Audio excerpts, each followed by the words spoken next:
Hello and welcome everyone. Thank you for joining us this afternoon for the 20th meeting of the Biomedical Scientist Empowerment, Education and Discussion Group. Today we are joined by Dr. Matt Hazell from NHS Blood and Transplant, so let me start by introducing him. Matt gained his PhD through the development of immunoassays for the detection of adipokeins and their use to investigate obesity-related disorders. Shortly after graduation, he gained employment with NHS Blood and Transplant, where he has enjoyed a range of different roles over the past 13 years. First, he worked as a member of the International Blood Group Reference Laboratory in the Protein Development and Production Unit. This role saw him produce reagents that are used as therapeutic, diagnostic, CE marked, and research-grade products in clinical and research practice. Later, Matt became a postdoctoral research scientist in the antigen engineering team. This saw him undertake genetic manipulation of mammalian cell lines and purification of red cell membrane proteins for the development of diagnostic assays to be used in antibody identification. Subsequently, Matt made the leap from research to clinical and is currently registered as a clinical scientist in transfusion. He is enrolled on the High Specialist Scientific Training Program to become a consultant clinical scientist for the Red Cell Immunohaematology Department. Matt, I'd like to hand over to you to introduce your talk. Thank you, Anas, and thank you for inviting me to do this talk. So today I'm going to be talking to you about a week in the life of a HSST in blood transfusion. I've been a HSST for some time now, and I'm coming to the end of the course, and I'm actually post part 2. I've just got to finish off my professional doctorate. There's some information on the screen here. So there's my Twitter address. If anybody wants to add me on there, that'd be great. And today we're going to be using something called Mentimeter to ask some questions and get your answers. So I'm going to leave this on the screen just for a moment. There's a QR code there that you can use with your phone camera, or you can go across to www.menti.com and enter that code in. And you'll notice at the top of each screen, there is a code at the top on most slides. Okay, so if you haven't seen it now, you can see it in the future. So I'll just leave it just a little bit longer to give everybody the opportunity, and then we'll move on through. Okay, 30 seconds longer.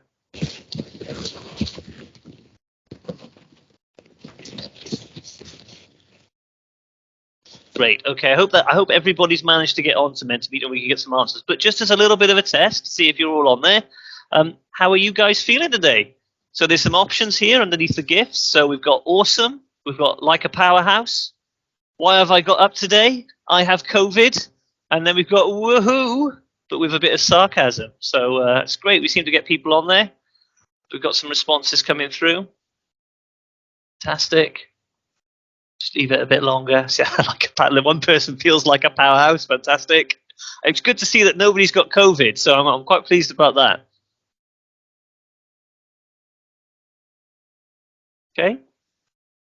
I'll just pop back one more again just to see if anybody wants to continue joining, just to give you another opportunity to get that QR code. It'll be a shame if you don't get the opportunity to answer the questions as we go through. Just give it one more minute.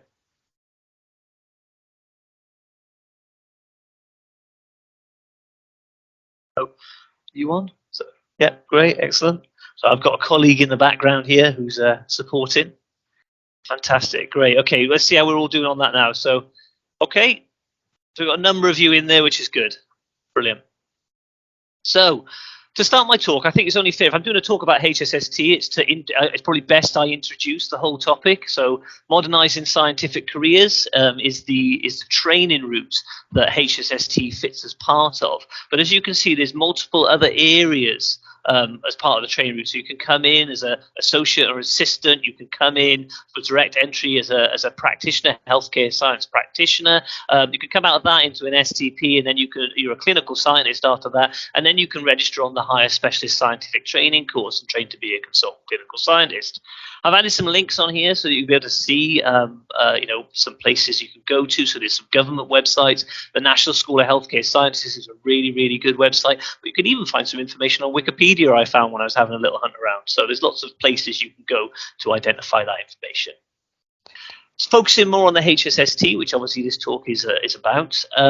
It's the back end, if you like, of modernising scientific careers. I registered as a clinical scientist, so you can get direct entry, sponsorship from an organisation as a clinical scientist. You can have completed the STP to become a clinical scientist, but they generally accept you with 1 year experience after that working as a clinical scientist. And then you've got your senior biomedical scientist with additional criteria. There's a whole range, actually, of open to biomedical scientists with certain experience to be able to apply and enter the program. I put a link there again for the National School of Healthcare Sciences, so if anybody wants to go and have a look about joining, they can. And I think it's quite right. It's important that they've opened up the training route to biomedical scientists, because there are a lot of skilled and experienced biomedical scientists out there who've been practicing in sort of the clinical world longer than I have. So that's only right.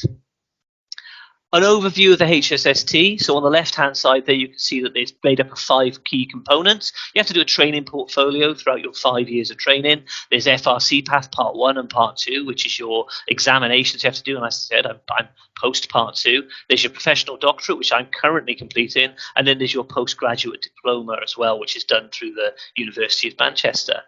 Over the 5 years, though, it's not just built up of these sorts of things. You do have to gain quite a lot of experience, and there's a whole range of areas that you can gain that experience. You can be involved in guideline writing. Obviously, laboratory bench work is important. There's big equipment tenders that you can be part of. You end up on an on-call rota, hopefully, working as a consultant, but standing in front of like a medical consultant, that sort of thing, clinical and laboratory audits. So there's a whole range of areas that you need to gain experience in, and it's over 5 years. So I wanted to give you a taster of what it's like to be sort of a HSST at the back end of their training, really. And I thought one of the nicest ways to do that is to go through some educational case studies. So I've developed some case studies here, and hopefully there's some questions all the way through which people will get involved in. So National On-Call Case 1. This is a lady who's just delivered a baby. She's D negative herself, and the baby is D positive. She's delivered the baby at 40 weeks gestation, so full term. And they've done an acid elution on the patient, and there's some positivity on the slide, and they've picked it up as greater than 2 mils. So that for that reason, they've sent it off for flow cytometry. Now, first question: what dose of anti-D should be administered? So you've got a choice. You can do no prophylaxis, need to wait for flow cytometry results, 500 international units, 1,500 international units, 500 international units plus an additional 1,500 international units in 72 hours, or 500 international units or 1,500 international units. It depends what is in stock. Great. I was starting to panic there. I was wondering if anybody was going to answer a question. So some choices there. Brilliant. Great.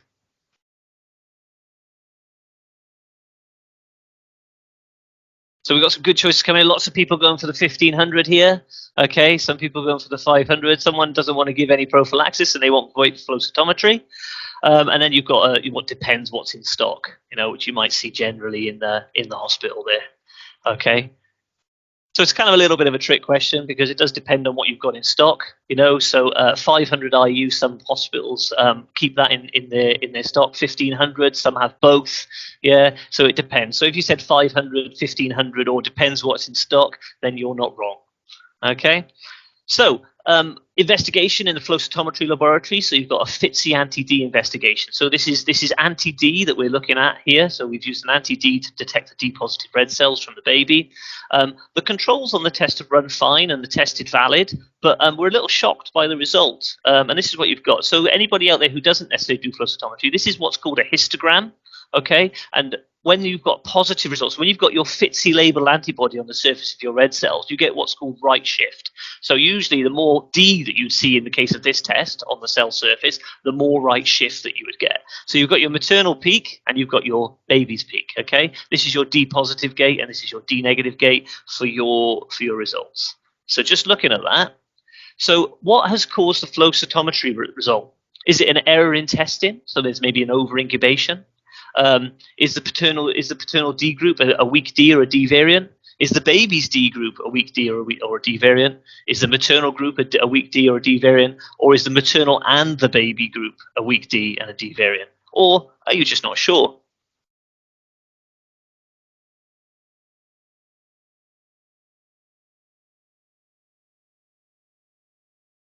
Great, we've got a load of results coming in here. A lot of people going for the maternal group, D group, week D. Got some baby D groups there as a week D. A lot of people saying not sure, which is fine. I put this in on purpose because, as we all know, this is an educational session, so it's beneficial to have the I'm not sure thing. It allows me to work out if I need to do a bit more explanation.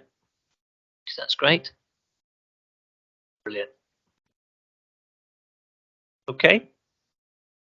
Give it a couple more moments to see what comes in.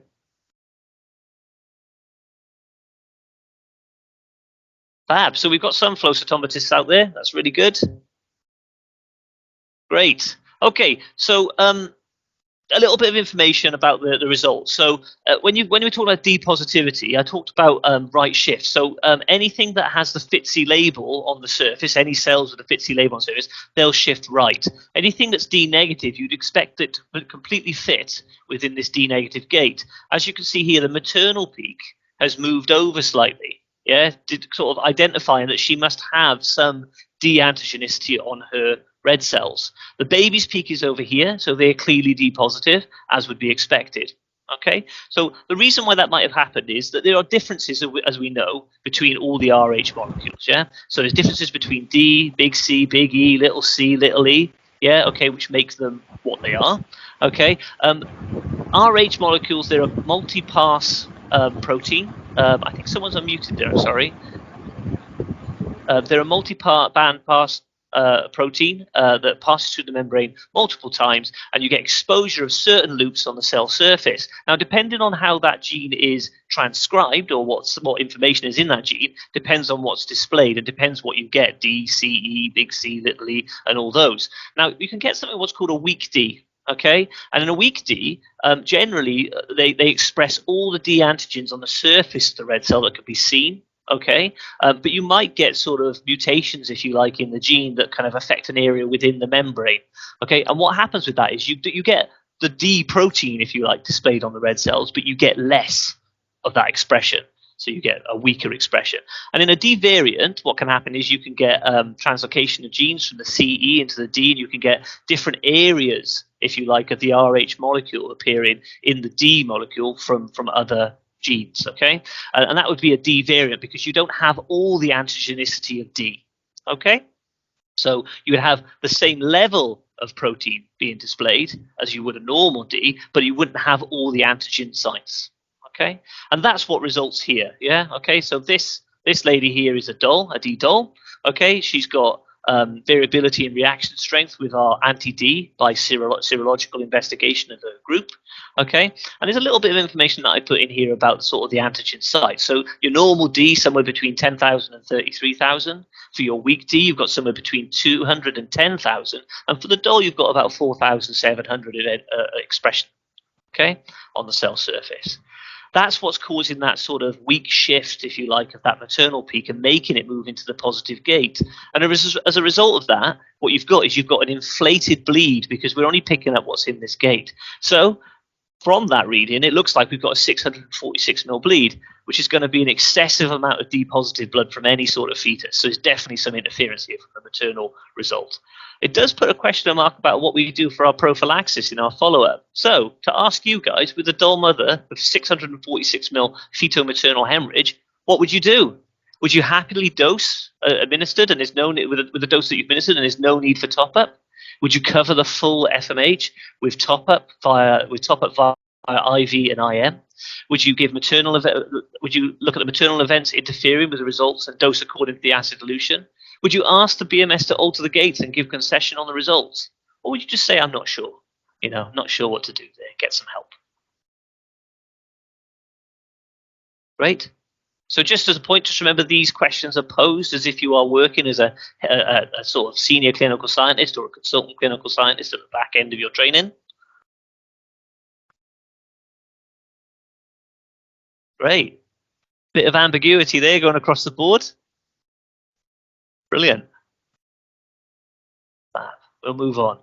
Basically, what you want to do is you want to get the BMS, if you can, to move the gate. So you need an experienced biomedical scientist who's got sort of an administrative login, so a senior biomedical scientist in your lab, to alter those gates. The difficulty is that you obviously don't want to alter your your flow cytometry in a way that it saves that kind of alteration. So the reason for the concession is that we're kind of doing something here which is beyond the pale of the way our test has been validated, if you like. Okay, so that's the concession. And with that alteration, the bleed was found to be 22 mils. The mother was treated accordingly with prophylaxis and everything was happy. Okay, and the reason we give prophylaxis is to reduce the risk of sensitization in later pregnancies. Okay, and to reduce the risk of HDFN. Fantastic. So, National On-Call case 2. Okay, this is a bit of a shorter case. In this scenario, we've got a 56-year-old gentleman who's currently been having chemotherapy. He's going to have a stem cell transplant, bone marrow transplant, but he's got an ongoing active infection that he can't seem to fight off. So I pose the question here, what do you need to consider to approve the issue of pooled granulocytes, which have been requested for this patient? Oh, give the clue away. So I should have a word cloud here for you to be able to add your suggestions in, and they should start to appear. Brilliant. BMT donor grade, we've got some CMV status, patient group. Yep. Remember, if you don't know, you can write you don't know. It's fine. We've got one response there.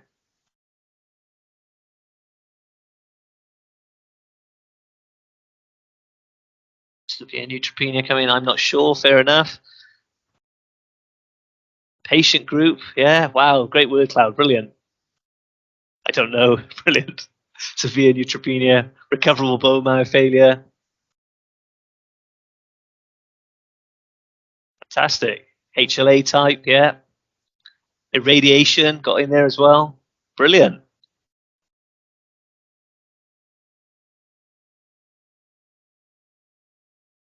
Medic consultant approval, absolutely. Severe neutropenia, some more there. Recoverable bone marrow failure. Treatment status, group, age. Brilliant. Hold on for a little bit longer because I noticed that about 30 people have been answering, so I just give everybody a chance to write in their answers. Heme consultant, HLA matched, transfusion associated graft versus host disease, no idea. Fine. Great. White blood cell. Okay, we'll move on from there. Thank you. Oh, some more. Fantastic. Brilliant. Okay, I'll move on from there. So in the guidelines, they mention things around sort of knowing the ABO group as the donor and the recipient. They need to have neutropenia, recoverable neutropenia. Yeah, okay, so you're not going to be treating someone with granulocytes. Granulocytes is often referred to as the last hope, in some sort of treatment with someone with severe infection with neutropenic, okay?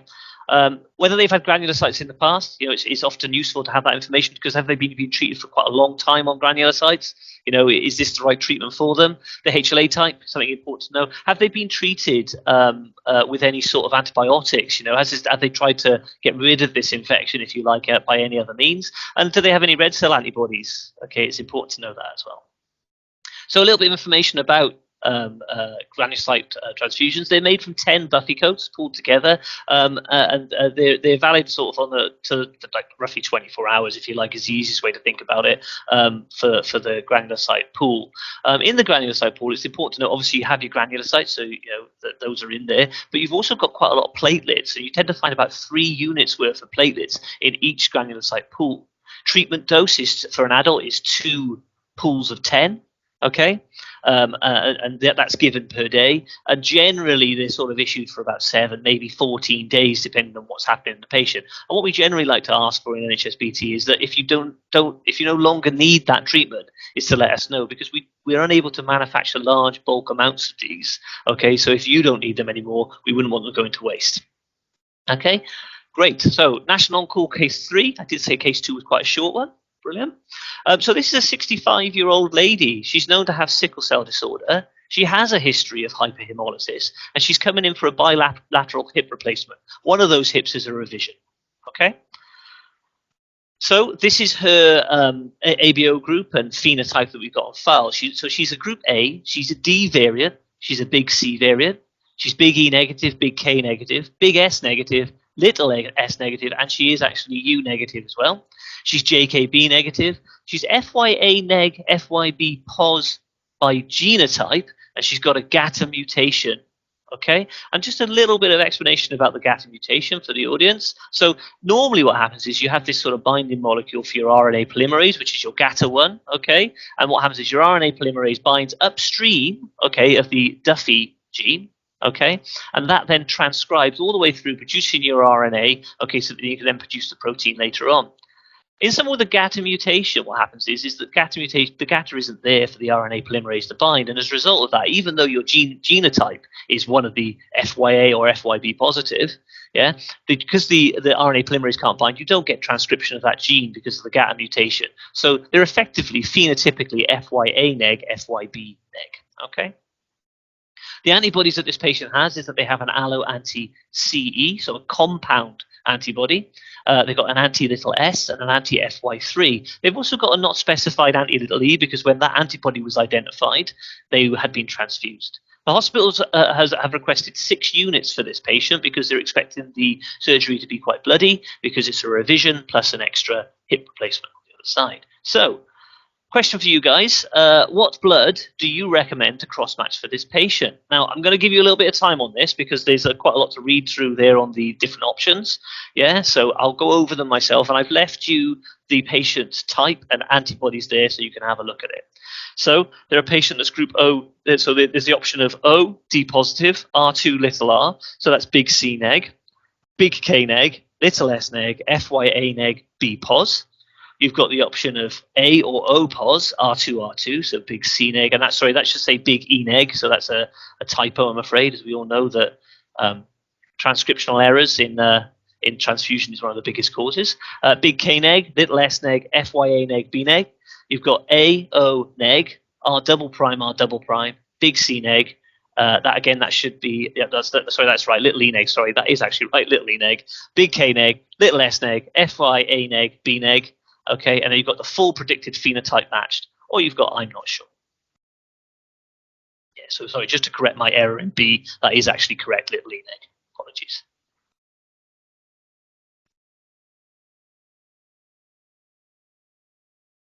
Great, we've got some answers coming in. A lot of people going for option C. We've got someone going for option B. And then some people saying I'm not sure, which is great. Not so many people saying I'm not sure on this slide, so it demonstrates we've obviously got a group of serologists in the audience by the sounds of it. And some people going for full predicted phenotype matched. Okay. Now, talking about the full predictive phenotype match, which I wouldn't generally give full predictive phenotype match because it's difficult to support that for all patients, but maybe in this patient you could warrant it with everything that they've got going on. Whether you'd find any units to cover that, not sure.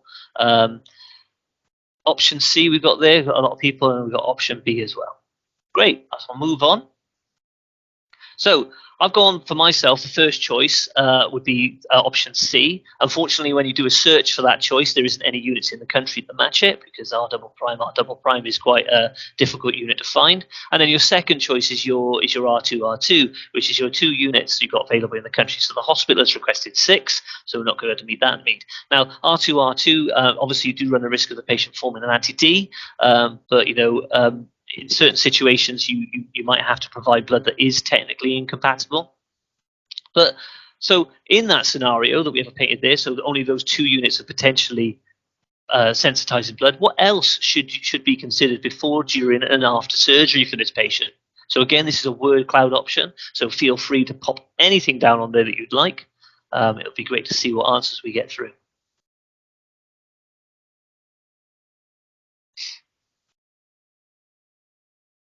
Hey, great. Sickle solubility test. Great.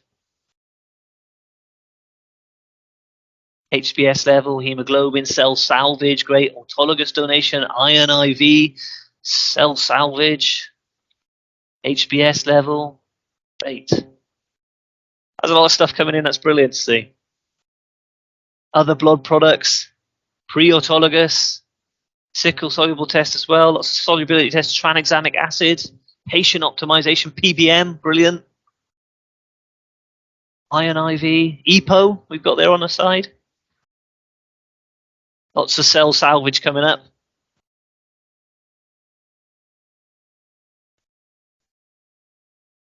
Preoperative hemoglobin, hematinics. Iron optimization. Anti-D. Great. Okay. Yeah. Fair enough. If you give me the R2. Brilliant. Okay. I'll leave it a little bit longer to see if anybody else wants to pop anything down. Full blood count.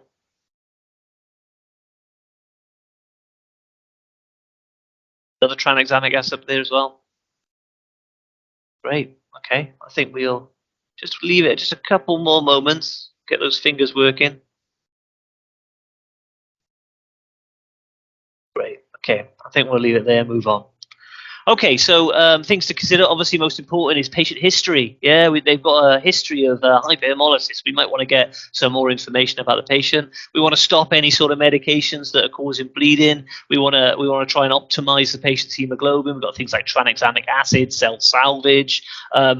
If they do receive transfusion that's potentially incompatible, things like steroids and IVIG, sickle cell backgrounds, eculizumab, anti-CD20, we've got there rituximab, and we've got toxilumab. I mentioned there's some papers out there about anti-IL-6 use in sort of hyperhemolysis as well. So some just interesting points there. So it's really great, guys. Thanks very much for that input. Obviously, one of the most important things to think about in this case is a plan B for blood.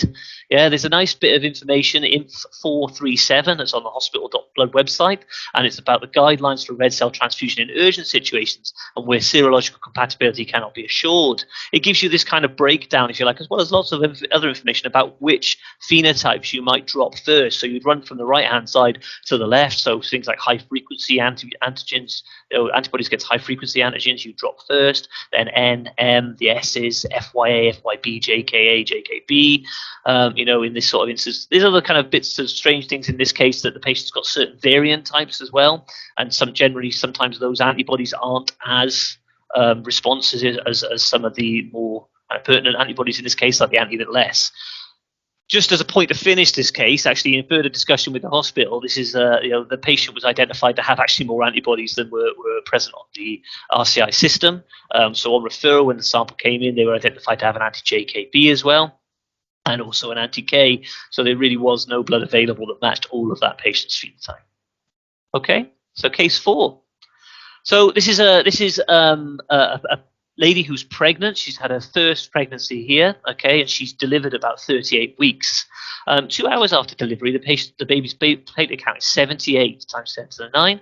It gradually drops over 4 hours to 76. Maybe that's something to do with instrumentation. But then 10 hours later, it's much lower in the baby's boots, so about 12 times 10 to the 9. So my first question to you is, what information do you want to know about the case? What would you ask for? It's another word cloud. I'll give you some time to answer.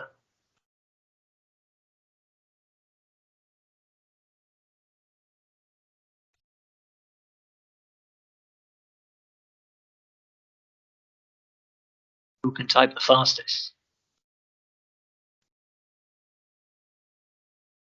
Paternal details, platelet antibodies.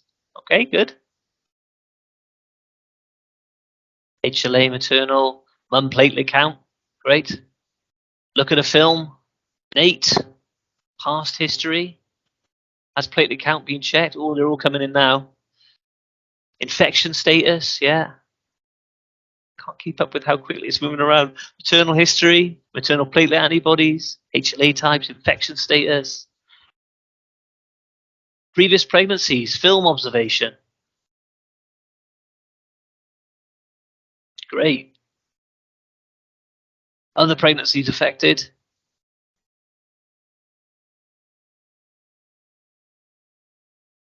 Brilliant. Baby platelet phenotype.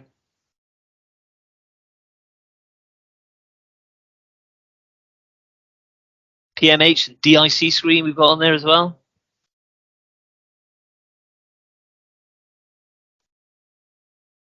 Great. Just give a couple more minutes just to get some answers in. See if I can spot them on this forever moving. More people doing maternal history.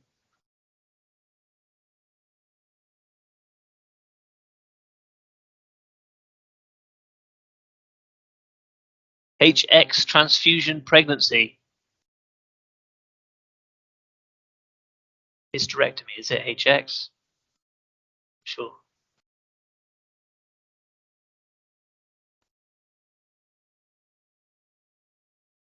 Great. Okay.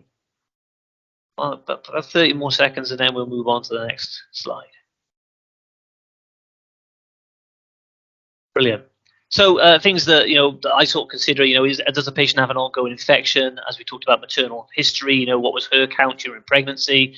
So she had quite a high count. Any drugs that might have been given, any medications that might have affected the baby's platelet count? Is there anything going on funny in the baby? Sort of splenic sequestration. It's probably quite difficult to find that in a baby because there's a lot of other stuff going on in the spleen at that sort of delivery. And then obviously, is there any sort of bleeding? Is the baby bleeding? Do they have any petechiae? That sort of thing. Okay.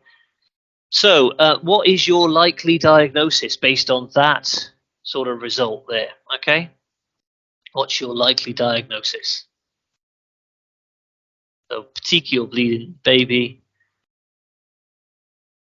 Some people already come in at NATE. 4 people in at NATE. Someone's not sure. It's fine. 12 people on NATE. So NATE stands for neonatal alloimmune thrombocytopenia.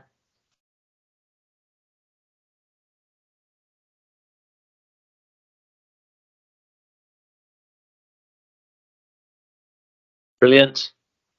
A couple more responses hopefully going to come in.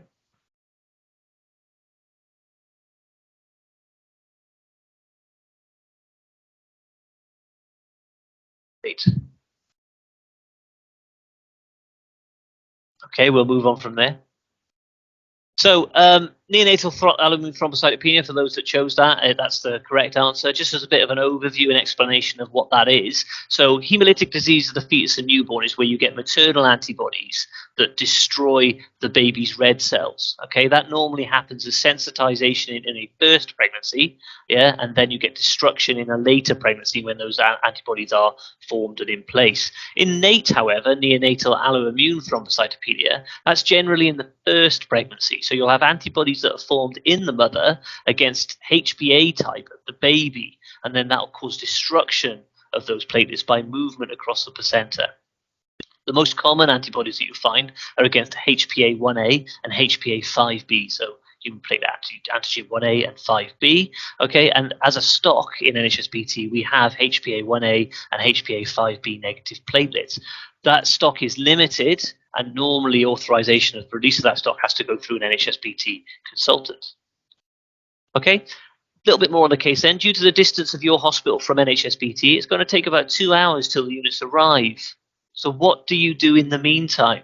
Do you wait for the unit to arrive from NHSBT? Do you issue IVIG?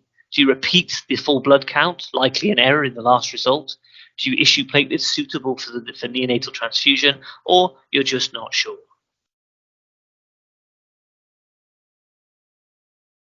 Okay, good. Some different opinions coming in there.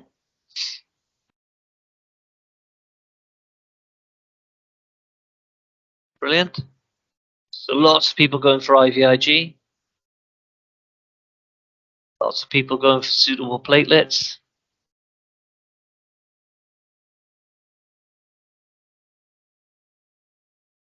And then some wait for the unit to arrive from NHSBT. So, great, we'll move on from there. So, I mean, realistically, I think you've got a baby whose platelets are already in their boots, yeah? So IVIG, yeah, okay, you may be able to interfere with the processes that are going on, but those platelets are already quite low, and the risk here is an intracranial hemorrhage in the baby, yeah, okay, and ongoing bleeding. So realistically, you want to at least put something into them, because although those platelets won't last very long, while they're in there, they will do something, okay? So standard platelets for the baby. Platelets hopefully will go up, but as I said, they might come down quite quickly. But we're just trying to avoid the worst case scenario here, which is an intracranial hemorrhage. And one of the sort of treatments you do is diagnostic things you'd undertake is to do some scans, yeah, okay, to make sure there isn't a hemorrhage already. So our final case, okay, is case 5. Just moving into that, you've got a 26-year-old gentleman who's been given 2 units of red cells. He's experienced some sort of pulmonary event, okay. in his lungs. So he's having difficulty breathing. He's got on a chest X-ray. He's got double whiteout. Both sides of his both lungs are whiting out on an X-ray, and as a result, he goes into sort of peri-arrest and he ends up on ICU. So the patient is suspected of having a transfusion reaction, but what type of reaction do you diagnose? So you've got bacterial reaction, you've got a TACO as a choice, you've got acute hemolytic transfusion reaction, TRALI, febrile non-hemolytic transfusion reaction, an allergic reaction, or you're not sure. Lots of people, they're going for TRALI. Got one acute hemolytic transfusion reaction, we've got TACO. Lots of people going for TRALI. Okay. 2 acute hemolytic transfusion reactions. Okay, so just as a bit of effort, your TACO is a fluid overload sort of picture. Your acute hemolytic transfusion reaction is destruction of your patient's red cells, or even the donor red cells that are in circulation. Okay, and then you've got TRALI, which is transfusion-related acute lung injury. Okay, which is an immune reaction that's happening in the lungs and causing fluid to move out of the cardiovascular system into the lung space. A quick way of saying it. So a lot of people, they're going for TRALI. Just to say, TRALI is very, very rare as a condition. TACO is a little bit more common, fluid overload. So little bit of differences between TACO and TRALI. So you've got differences in temperature. So in TACO, you'll have no change, but with TRALI, you'll get an increase. Blood pressure, you'll get an increase in blood pressure for TACO. That'll be normal, or it might decrease in TRALI. Central venous pressure for TACO will increase. Not much change in TRALI. The oscillation, will get crepitations, often a wheeze as well with TACO. You'll get crepitation and a wheeze, but it's rare though with TRALI. Pulmonary artery occlusion will be elevated in TACO, but normal in TRALI. A diuretic will have an impact on TACO, but not so much on TRALI. And the white blood cell count, there won't be much change, but there might be a transient decrease in TRALI. Hospital, like most of the audience here, are going down that sort of TRALI route. I do have to mention it is a very, very rare instance nowadays for the processing that happens with blood and sort of donors and things that we see as well. Patient was extubated about 7 days later, and as a result of their low hemoglobin still, they were given a further 2 units. This time they didn't suffer any sort of heart event or anything like that. Their fluid balance was monitored as well, and it was seemed to be fine. But this time they did start to get some swelling of their lips. Okay, they did start to see that sort of chest whiteout again as well. Right? Patient is suspected of having a transfusion reaction. Same question again. What type of reaction do you diagnose this time? So same options. Lots of people going for allergic off the bat. Bacterial reaction, TACO is nothing there for that. You could have acute hemolytic transfusion reaction, TRALI, febrile non-hemolytic transfusion reaction. There's allergic and I'm not sure. Okay, so someone's saying I'm not sure, that's fine. Great. Lots of people going for allergic. I think we've got what most of the audience are going for there. One's gone for a febrile non-hemolytic transfusion reaction. Fair enough. That's just a raised temperature, if you like, after transfusion. Brilliant. Okay, so allergic is the response you're looking for. It kind of like it was the first outlook. It did look like a sort of TRALI presentation, or even a TACO. You can get white out of the chest with TACO as well. Fluid being pushed out, if you like, from having fluid overload. So I don't think you were necessarily wrong in that first one, and it could be perceived as TRALI. About 3% of the population suffer sort of allergic reactions. In this patient, they kind of come up in hives, a bit of swelling in the face or mouth, and generally speaking, you can give something like Piriton if it's not too bad, to that patient. Treatment moving forward for that patient is washed red cells, okay? And after using washed red cells, that patient didn't experience any further sort of reaction. So it was an allergic type reaction, which was masking itself as TRALI in the first instance. That's pretty much it from me in relation to cases. I do hope that you've enjoyed the cases that I put forward, and I do hope you've enjoyed interacting and being able to answer some of those cases as well. Thank you so much for the time today and the opportunity to speak to you all. I'll hand back now to Anas, I think. Thank you, Matt. Fantastic talk. And, one of the things that we repeatedly get in the feedback is people ask us for case studies, and today's talk was packed with them. And even I learned a couple of things too, and I was one of the people that answered, I'm not sure. So thank you for giving us those case studies. Do we have any questions for Matt?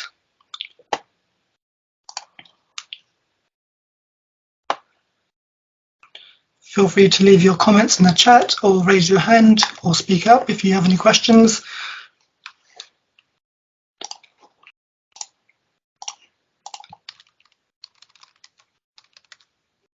That's a good talk. Nobody's going to, oh, we've got a hand up. Sue, would you like to go ahead? Yeah, when you're talking about granulocytes, you mentioned about the antibody history, but I know I've experienced ones where we've had patients with antibodies, and they're given antigen positive granulocytes anyway. We were and you're cross matching them, and you know they're going to be incompatible. And I've never understood that side of it. Yeah, I think one, it's just to have an awareness potentially, you know, and in a scenario where someone's had quite severe reactions with those antibodies and things, you know, it's to be aware of that and that risk, if anything. You know, I think, you know, unfortunately, granulocytes, they're not the easiest things to manufacture. There's quite a lot of red cell pool, you know, buffy coats going into those. They are a lot cleaner than the buffy coats, so the red cell content is less. So I think it's generally more about an awareness, and if there is a situation where we definitely recommend, you know, antigen negative, then at least we can try and go down that route. But I think it'd be quite hard, you know, 20 units potentially. Does that help? So I'm going to say if obviously when we're doing the cross match, it's incompatible. You know, should we be kind of issuing a bit of a cover with the products then to kind of watch them more, and if you do, how you manage them as well, isn't it? Yeah, I think it's to help with the management. Yeah, you know, so certainly I think have your clinical team on board and aware of the risk that goes with that. You know, when you're transfusing. Okay, thanks.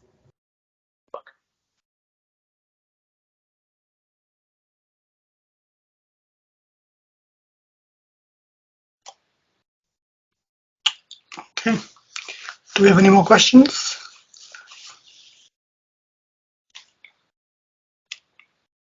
Carla?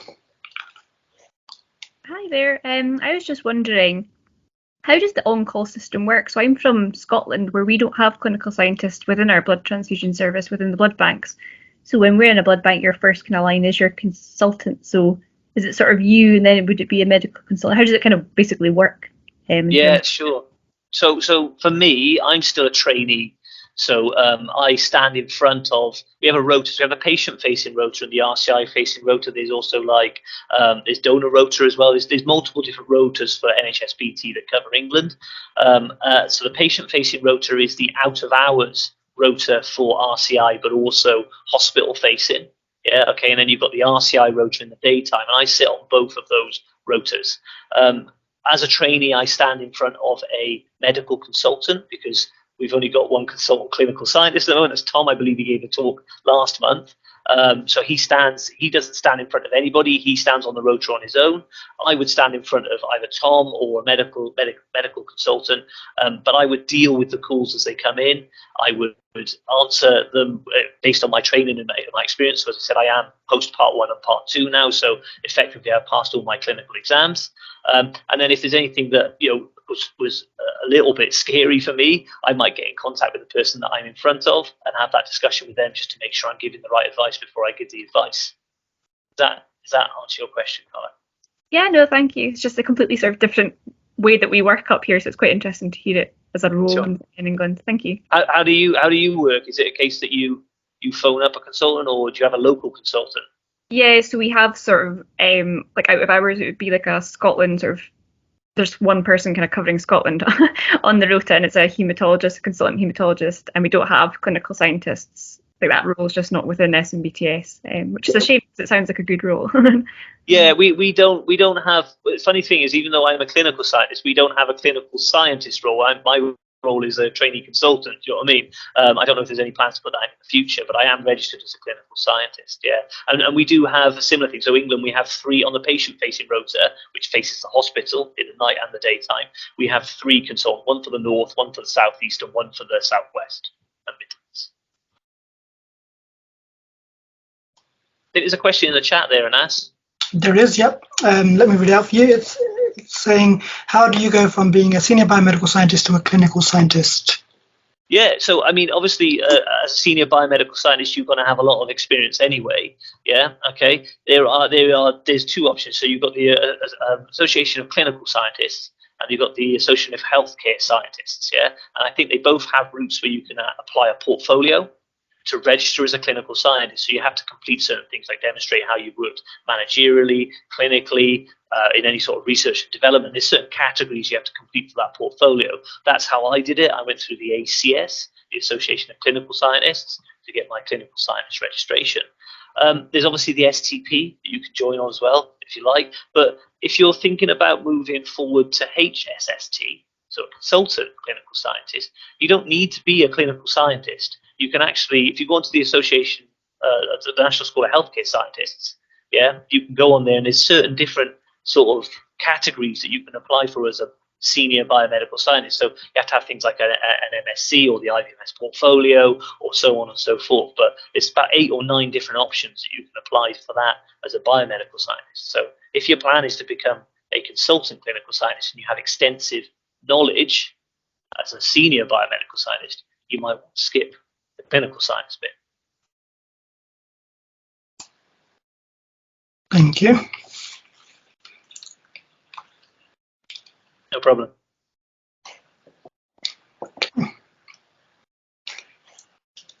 We've got another question in the chat. How did you know that being a clinical scientist would be the career option for you, and what factors contributed to that decision? So I was a research scientist before I was a clinical scientist. I was working in NHS.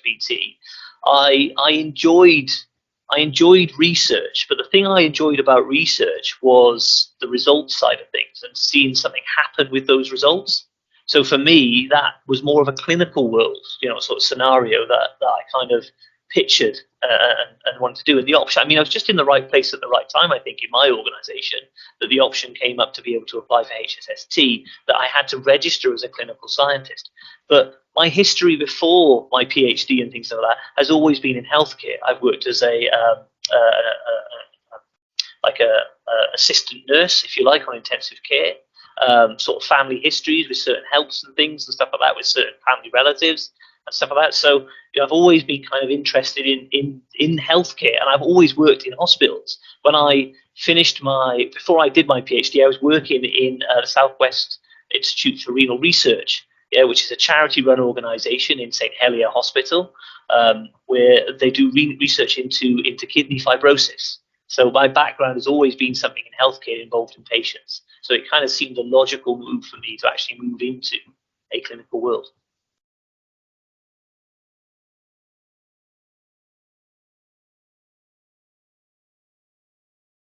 Problem. Thanks for the question. It's a very nice one.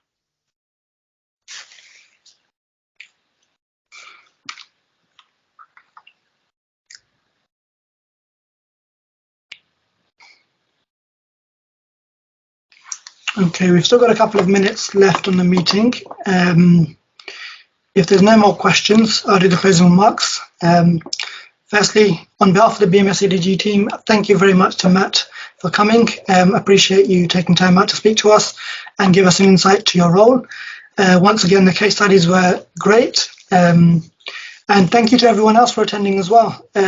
We appreciate this is a lunchtime, so some of you may have had to come out of the lab. So thank you for joining us today.